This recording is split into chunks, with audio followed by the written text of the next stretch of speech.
Good morning, Bucknutters. It is Tuesday, January 31st, 2023. I am Dan Rubin. This is the Bucknuts Morning 5 and Change, joined again on Thursday by the lovely and Tuesday, excuse me. I got used to our Thursday beat from low the decade before. I got Steve Wiltfong here. He's the director of recruiting for 24/7 Sports. This is a tough interview, people. He's about to get ready to go down to Nashville for plenty of on-air coverage for National Signing Day at our home base. Steve, how are you? Good morning, Daniel. Doing all right, man. Already ready for Thursday. This is the end of a furious run for you. I assume you'll be going on vacation on Friday? Nah, since my kids are in school now, I vacation when they vacation. So they get more weeks off than we used to. There's a week off later in February. There's a week off in April. So I'll be enjoying those. Steve used to go incommunicado after surviving on Ritalin for a week, and he's now become an adult and a responsible father, and he's had to switch to caffeine like the rest of us old codgers. However, very interesting, or some might think it's not interesting. National Signing Day is tomorrow. At Ohio State, this used to be a time when we'd have to back up the servers and worry about Terrell Pryor crashing the site. I don't think that's going to happen tomorrow. Ohio State, the hay is in the barn for 2023. Is there anything we need to know about Ohio State? Is it at all possible there's a curveball coming tomorrow? No, Ohio State's sitting at number 5. If there's a curveball tomorrow, I don't see it coming.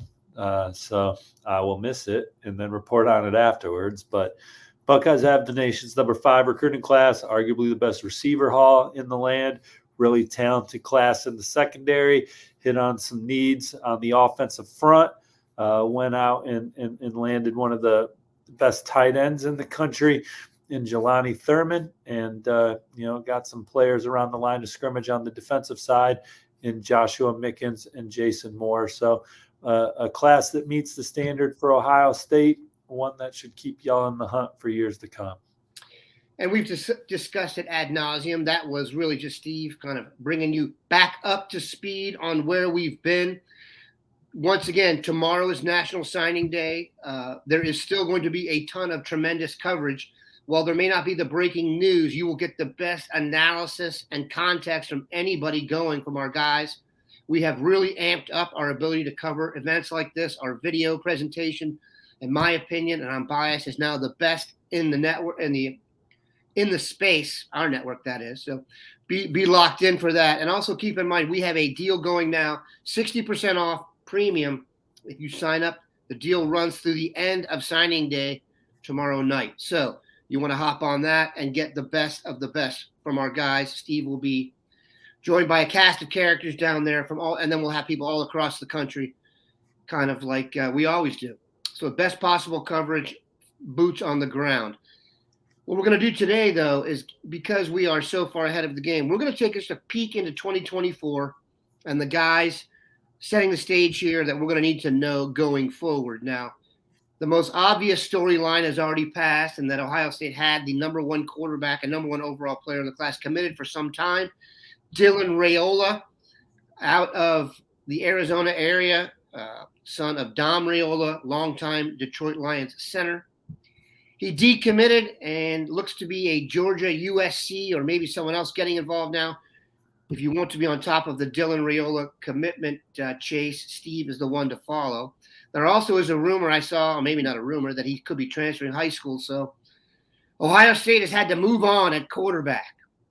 Who do you think right now tops their list? Is it Jaden Davis? Is it someone I don't know about? Take the stage.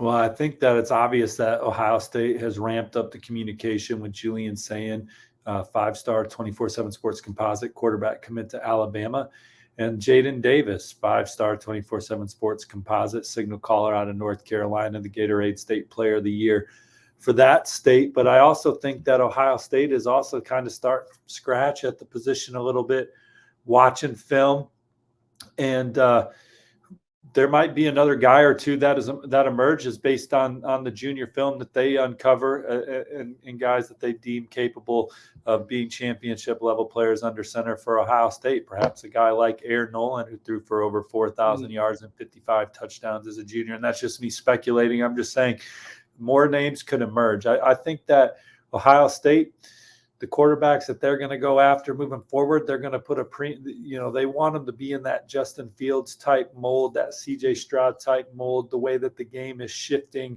You need a playmaker at the position in addition to a guy that can make all the throws and do all the things you want him to do from a throwing standpoint. So I think that athleticism is a trait that's going to be incredibly important for Ohio State at the quarterback position as they recruit it moving forward. Yeah, and listen, if we could be confident in one thing, it's that this crew will come up with a great quarterback. There is no such thing as a Heisman Trophy ceremony anymore without a Ohio State quarterback there. So rest assured, we have confidence here. I think running back is a really interesting position, partially because I know the recency effect of the injuries they felt and the way they had to play in the Michigan game. I think you can expect them to redouble their efforts and be sure they don't get caught again short in that spot. They've already offered 2 in-state guys. It's pretty rare for Ohio State to offer 2 in-state running backs in one class. Obviously, Jordan Marshall and Sam Williams-Dixon, but they also have an offer out to Jordan Lyle. There's other guys they've been talking to, Stacey Gage forever. Where do you think they'll go in this spot? And do you think they could just take the 2 locals and call it a day? Well, Bill had a good story this week on that on Bucknuts as I'm coming across right now. I know for a fact they obviously really like Jordan Marshall, Ohio State on the short list there with schools like Michigan, Tennessee, Wisconsin is a major player there, and then obviously with Sam Williams-Dixon, another in-state prospect. You figure he's super high on Ohio State as well. Out-of-state guys, the guys they've offered in Texas, Peoples and Tatum. Tatum's looking to play multiple sports in college, was recently at Michigan and Duke. Stacey Gage, is a guy that I saw 2 weekends ago that has Ohio State high on his list as well. So there's a lot of names out there for Ohio State at the position. Yeah, running back, I think, is going to be taken care of nicely. Let's move into their wheelhouse here as I scroll down, and that is wide receiver. They've already what Brian Hartline is doing is truly mythic. I don't know, man. You could make an argument he's recruiting better at wide receiver over this 5-year stretch than maybe anyone has in the history of college football. And I realize that's a hyperbolic statement, but the NFL accolades of these guys coming out is going to back that up. They started the class with the number 1 receiver locked in, Jeremiah Smith. Arguably the highest rated of all these dudes, which is incredible. But they're in the mix for several others. Mylan Graham from up your way. Just a ton more guys. Elijah Moore out of the D.C. area. Who are they focused on? And is it a case right now where you think a wide receiver, when he gets that Ohio State offer, that's the one they all covet? Well, certainly it's the one that they all think hard and strong about. I would say that Hartline bats over 75% on the guys that he locks in on. Jeremiah Smith is physically impressive a receiver as he's recruited out of the high school ranks. Now, obviously, the standard is very high for what the expectation is for you to develop into, but Jeremiah Smith is a guy that's got special qualities. So, I imagine he'll have a great career at Ohio State as well. JoJo Trader out of Miami, also same high school, Chaminade Prep. Ohio State's recruiting the hell out of him as well. The crystal ball is on Miami right now, but certainly would not be surprised if he picked Ohio State. And there are times where Ohio State has definitely led in that recruitment. Maybe they lead right now. Maybe the crystal ball is wrong. I know Ohio State's in the thick of that one as well. They recruited Tyseer Denmark. He picked Oregon. It's kind of tough to say. It's kind of tough to say who. I haven't zeroed in on 2024 to be honest. So I know names and I know who's good. I don't necessarily know the boards inside and out for some of the most prominent programs, but I do know that Ohio State is swinging hard for JoJo Trader. Yeah, and also wide receiver with Ohio State now. I almost think I get the sense that because Ohio State isn't as involved in the entrance of the NIL for the youngsters, they're getting a little bit earlier with their offers to kind of intrigue the guys. But if there's one thing I am confident about is that Ohio State will end this class with excellent wide receivers. I don't think that's an issue. And they're really in a position where I think they can wait and see if anyone develops. I mean, it's fluid. These are kids. If anyone really develops coming into their junior, senior year, I do think Ohio State's the kind of team that can hop in a little bit late and still pull some stuff there. You mentioned tight end. I know they were after Christian Bettenker. You mentioned Aaron Nolan, who actually went to the high school with Jelani Thurman, so they'll have that going. A lot of the tight ends that they've offered have already committed to Notre Dame, South Carolina, Clemson, Georgia. Max LeBlanc, Jaden Riddell, Walter Matthews, Brady Brickthorn. Do you have a vibe on any of them right now? Or I think they'll just be in the mix. I'm sorry. Who are those kids? The tight ends. So Steve is dealing with signing day information. Just the tight ends. It seems to me a lot of the guys that they've gone after have committed. You're talking about Bettenker, Michael Smith, Jack Larson, already off the board. Walter Matthews from Hiram's a young man that's really blown up lately, over 20 offers. The college feedback on him is really strong. Again, I don't necessarily know which one of these young men Ohio State covets and is all in on right now, but they've offered some really good players at the position. Offensive line, they got Ian Moore committed from Indiana. I like that early pickup for the Buckeyes.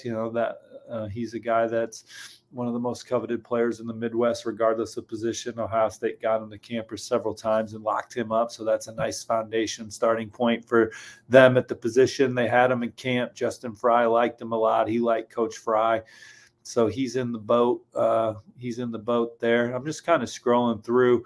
The next would be the Armstrong brothers. They need to get those guys. I mean, talk about emerging prospects. Yep, out of St. Edward there. Yep. So, and that's you're talking about getting two for the price of one there. It's like it happens in basketball sometimes. You get those 7-foot twins. I know, and I've talked about this for ad nauseum too. The package deal in recruiting is a myth. However, when they're twin brothers, I do think the chances go up incredibly. And those guys, I'm telling you, man, from what I hear, those are both going to be high risers in our rankings at some point. As we kind of wrap here, one sec. I want to ask you about two guys specifically that you've written about. Let's just go to the defensive backs. One is Charles Lester, and then let me know what you think about Bryce West and Aaron Scott in state, and we'll wrap it up. Yeah, we were on the same wavelength there because I'm kind of scrolling through the Ohio State offer list, and corners is up next. And Charles Lester, Tim Walton, and Perry Eliano, they have the Buckeyes in the middle of that one. I would say Florida State probably has the momentum. Alabama and Georgia, he's been to both those places several times. So I think Ohio State has some work to do there with Charles Lester, but he's certainly a personality fit. Bryce West out of Cleveland, Glenville. Recently visited Michigan. He's been to Michigan several times. Ohio State is another offer that he's always been high on. It would be hard to pick against Ohio State for Aaron Scott, I think, at this point in his process. And Zabian Brown is a corner from Mater Dei High School. He was fantastic at the Miami Battle event. He's on the same team as Jeremiah Smith and JoJo Trader and those guys, South Florida Express. I think he's real high on Ohio State as well. And then you kind of move over to safety. KJ Bolden's obviously a major target for Ohio State. He could also play receiver on the next level. But Perry Eliano leading the charge there. Ohio State's on his short list next to schools like Clemson and Alabama and Georgia. So they're in the middle of that recruitment for KJ Bolden as well. He's the best in the business. He's in a rush, and he will be in Nashville when? By noon? You got an hour coming back to you, don't you? Yeah, I'll. Oh no, you're already in Indianapolis. Oh, you were East Coast Indianapolis. It's 8:00 in Nashville. It's 9:00 here in. I will never get that. We went on a basketball trip to Nashville, and one of the families missed the game that we went to because they stayed on East Coast time. So I got a chuckle out of that. Steve, have a great day. Have a safe trip. Go Bucks. Thanks, y'all. See you on the front row.